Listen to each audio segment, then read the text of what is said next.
GHMC ఎన్నికల అభివృద్ధి agenda హిందుత్వ నినాదంతోనే ప్రజల్లోకి వెళ్తామన్నారు కేంద్ర హోంశాఖ సహాయ మంత్రి బండి సంజయ్. బాన్సువాడలో శాంతి భద్రతలను కాపాడాలన్నారు. హైదరాబాద్ సహా మున్సిపాలిటీలు పంచాయతీల అభివృద్ధి జరుగుతుందంటే కేంద్ర నిధులతోనే అన్నారు. 6 గ్యారంటీల అమలు ఊసేలేదన్నారు. ఉద్యోగులకు డీఏలు బకాయిలు ఎందుకు ఇవ్వరని ప్రశ్నించారు.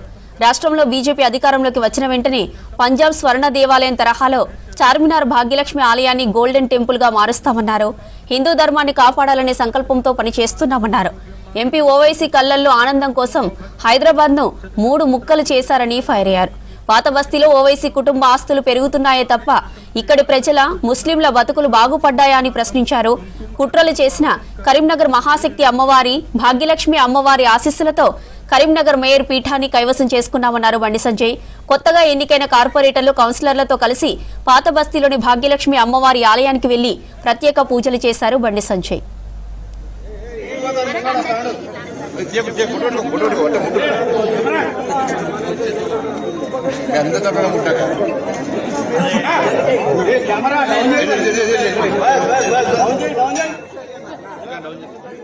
ఆ తల్లిని మొక్కున్నాం. తల్లి మా అభ్యర్థులకు ఆశీర్వాదమి, మా అభ్యర్థులకు దేశము ధర్మము సమాజం అనే ఒక లక్ష్యంతో ఒక ఆలోచనతో సేవ చేయడానికి కమలం పువ్వు గుర్తు మీద నరేంద్ర మోడీ గారి సారథ్యంలో, నితిన్ నబీన్ గారి యొక్క ఆధ్వర్యంలో, ఇక్కడ రామచంద్ర గారి నాయకత్వంలో వాళ్ళు పోటీ చేస్తున్నారు. ఒక మంచి ఆలోచన పోటీ చేస్తున్నారు. ఒక ఆశీర్వాదం ఈ తెల్లని అని చెప్పి ఆ రోజు మొక్కుకున్నాం. ఆ మొక్కు తీసుకోవడానికే ఈరోజు మా అందరు అభ్యర్థులతో మా నాయకులతో అందరితో కలిసి ఈరోజు తల్లి దర్శనం చేసుకోవడం జరిగింది. చాలా పవర్ఫుల్ టెంపుల్. మళ్ళీ చెప్తున్నా, ఈరోజు మాదే అడ్డా అనుకున్నటువంటి ఎంఐఎం పార్టీ మెడల్ మంచి ఎంఐఎం పార్టీ మా యాత్రను అడ్డుకుంటా అని చెప్పినప్పుడు కూడా ఇలా నీ అడ్డ కాదురా ఇది మా అడ్డ అని చెప్పి ఈడ వేదిక పెట్టి జై శ్రీరామ్ భారత్ మాతకి జై అని గాండ్రిస్తూ గర్జించిన కార్యకర్తలు, నా దమ్మున్న భారతీయ జనతా పార్టీ కార్యకర్తల విషయాన్ని 2021 ఆగస్టు 28 రోజు స్పష్టం చేస్తాం. ఎవరితోనేం కాలే. ఆ రోజు ఎంఎం పార్టీతో కుమ్మకే బీఆర్ఎస్ పార్టీ అడ్డుకునే ప్రయత్నం చేసింది. ఈరోజు తెలంగాణ రాష్ట్రంలో అవే పరిస్థితులు. కాంగ్రెస్ పార్టీ ప్రభుత్వం వచ్చిన తర్వాత 27 నెలల్లో ఈ తెలంగాణ రాష్ట్రంలో హిందువుల పరిస్థితి ఏ విధంగా ఉందో ఒక్కసారి హిందూ సమాజం ఆలోచించుకోవాలి.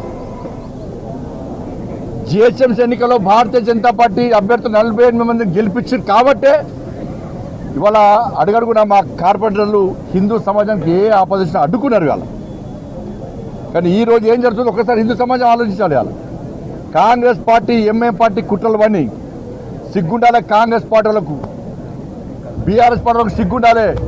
ఎవడు ఏ ప్రభుత్వం వచ్చినా బీఆర్ఎస్ వచ్చినా కాంగ్రెస్ వచ్చినా మా బూట్లు నాకాలే, మా కాళ్ళ కింద వాడు బతకాలి అని చెప్పి ఎంఐఎం పార్టీ వార్నింగ్ ఇచ్చినా కూడా సిగ్గు లేకుండా ఇలా కాంగ్రెస్ బీఆర్ఎస్ వాళ్ళు ఎంఐఎం పార్టీని బూట్లు నాకు ఇలా బతుకు మీ బతికేందుకు అని అర్థం కాదు. ఇప్పటికి మీరు బతికేనా నేను అంటుండే వాళ్ళ సపరేట్ రాజ్యం మీద ఎంఐఎం పార్టీ 3 ట్రిపుల్ రైడింగ్ పోయినా వాళ్ళకు ట్యాక్స్ చాలా నేరు. కరెంటు బిల్లు కట్టినా అడుగుతుంది దాడులే, నల్లా బిల్లు అడుగుతుంది దాడే, ఇంటి పని అడుగుతుంది దాడే.